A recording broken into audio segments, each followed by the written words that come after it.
Konsep dasar sistem operasi. Untuk pembahasan materi, saya akan membahas konsep dasar sistem operasi, fungsi sistem operasi, jenis-jenis sistem operasi, beberapa istilah penting, tugas utama sistem operasi. Pada prinsipnya, kalau berbicara dengan sistem operasi, merupakan sekumpulan program kontrol atau alat pengendali yang secara terpadu bertindak sebagai penghubung antara komputer dengan pemakainya. Sistem operasi adalah sebagai program pengendali, yaitu program yang digunakan untuk mengontrol program lain.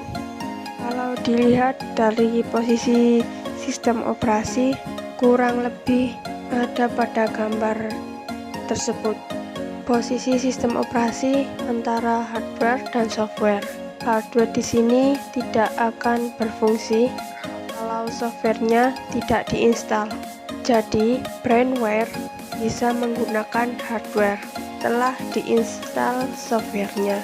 Software berarti dari sistem operasi, baru nanti aplikasi-aplikasi pendukungnya, baik itu aplikasi perkantoran atau aplikasi untuk mendukung kegiatan-kegiatan lainnya.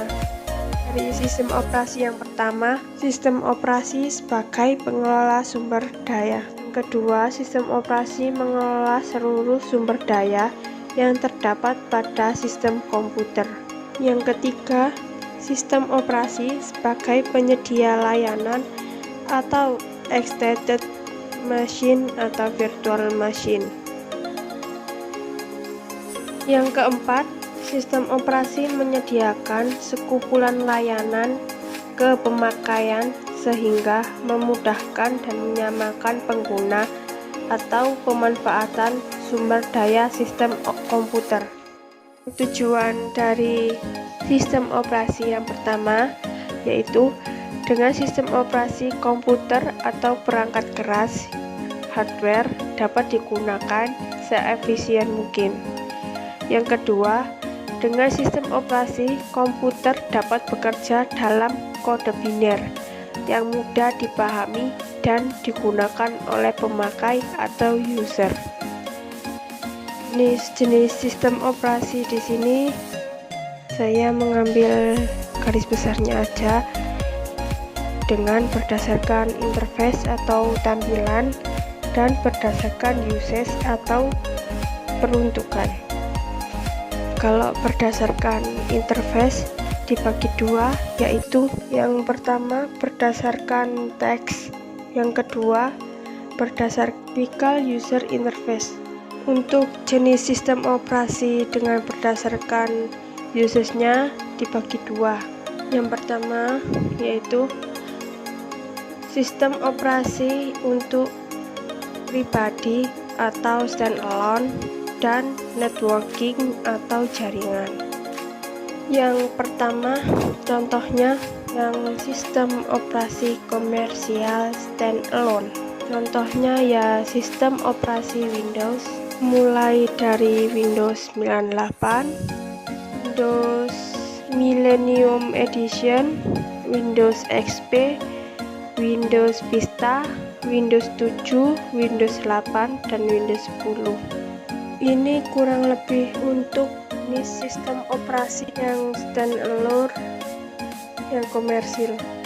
Yang selanjutnya, graphical user interface standalone open source. Contohnya sistem operasi Linux. Contoh gambar tersebut yaitu Linux Ubuntu. Ada lagi contohnya Linux Debian, ada juga yang Red Hat Linux. Selanjutnya ada OpenSUSE, adapun sistem Linux yang Mandriva. Selanjutnya untuk yang networking berbayar yaitu Windows Server 2003, Windows Server 2008, dan Windows Server 2012, dan seterusnya. Untuk networking open source, contoh seperti Red Hat, Selanjutnya ada Ubuntu, ada Debian, dan FreeBSD, dan lain sebagainya. Jenis-jenis sistem operasi yang akan saya bahas yaitu yang pertama DOS, yang kedua Windows, yang ketiga Unix, yang keempat Linux, yang kelima macOS. Saya mulai dari DOS, yaitu sistem operasi yang merupakan cikal bakal dari Microsoft Windows. Yang kedua, ciri khasnya yaitu berupa teks putih dengan latar belakang hitam. Tampilannya seperti jendela command prompt pada Microsoft Windows.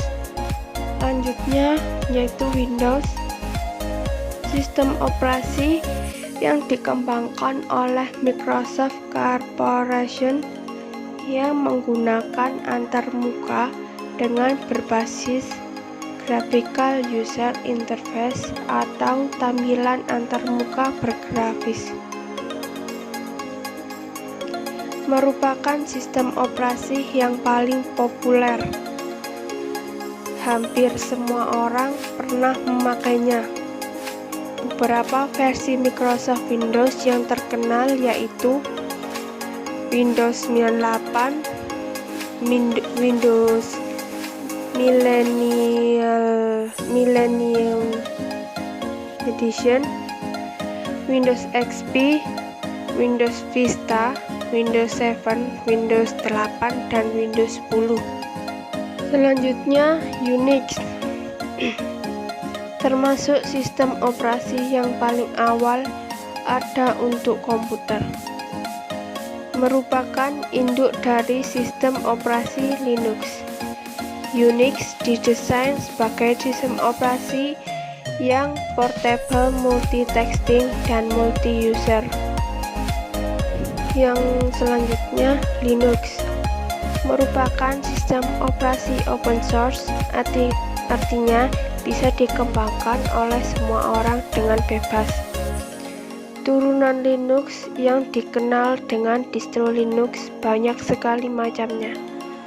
Sistem operasi yang paling banyak distronya, beberapa diantaranya yaitu Debian, SUSE, Red Hat, Fedora, Slackware, Ubuntu, dan Backtrack, dan lain-lain. Selanjutnya macOS, sistem operasi yang unggul dalam grafik. Apple merupakan pelopor dalam penggunaan Graphical User Interface pada sistem operasi. Penggunaan icon, mouse, dan beberapa komponen Graphical User Interface merupakan sumbangan yang luar biasa bagi perkembangan sistem operasi berbasis Graphical User Interface. Memerlukan hardware khusus sehingga tidak dapat diinstal di komputer biasa.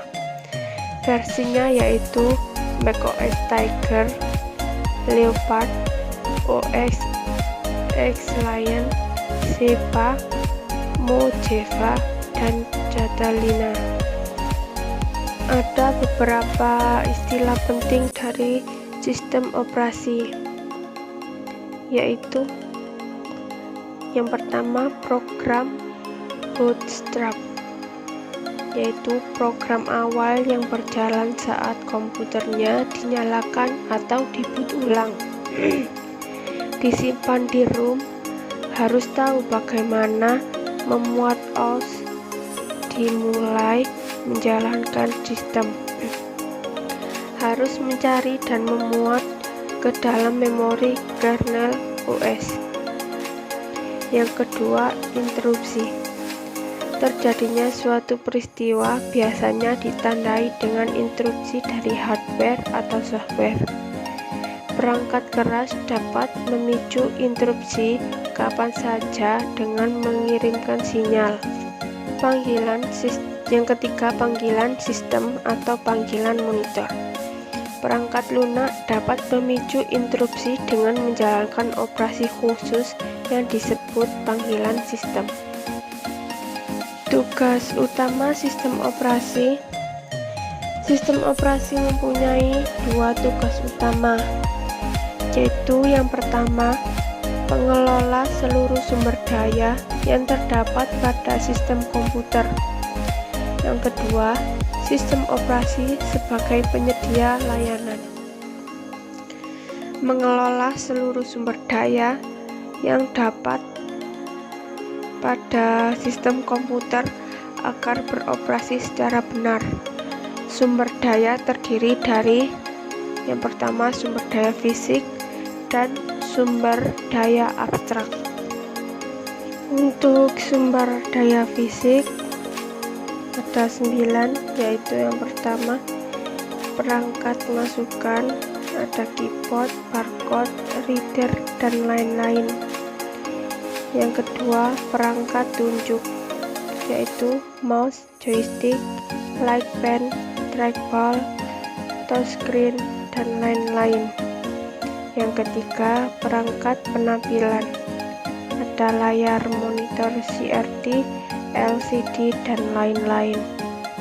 Yang keempat perangkat pencetak, yaitu printer, plotter, dan lain-lain. Yang kelima perangkat komunikasi, yaitu modem, Ethernet card, dan lain-lain. Yang keenam ada perangkat memori, yaitu RAM. Yang ketujuh perangkat multimedia, yaitu kamera, sound card, radio, dan lain-lain. Yang kedelapan perangkat grafis, yaitu digitizer, scanner, dan lain-lain. Yang kesembilan perangkat pengendalian, yaitu sensor-sensor, akuator-akuator, dan lain-lain. Untuk selanjutnya sumber daya abstrak.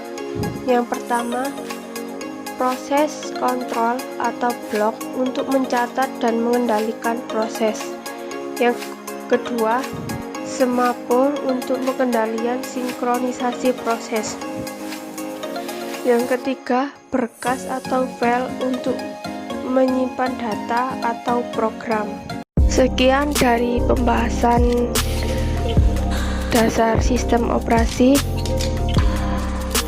Jangan lupa subscribe, like, comment, dan share. Terima kasih.